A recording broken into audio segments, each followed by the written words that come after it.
ایک مکہ اور ایک جان چلی گئی۔ موسیٰ علیہ السلام گھبرا گئے اور فوراً دعا کی، اے اللہ، میں نے غلطی کی، مجھے معاف فرما۔ اللہ نے انہیں معاف کر دیا، لیکن خطرہ بھی باقی تھا۔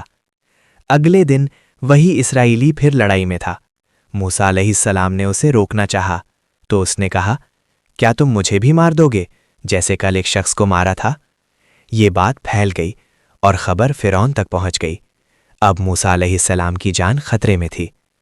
اسی وقت ایک شخص دوڑتا ہوا آیا اور بولا، اے موسیٰ علیہ السلام، سردار تمہیں قتل کرنے کا منصوبہ بنا رہے ہیں، فوراً یہاں سے نکل جاؤ۔ یہ سن کر موسیٰ علیہ السلام فوراً مصر سے نکل پڑے، اکیلے، بغیر کسی سامان کے۔ صحرا کی تپتی زمین، لمبا سفر اور ایک دعا، اے میرے رب، مجھے سیدھا راستہ دکھا۔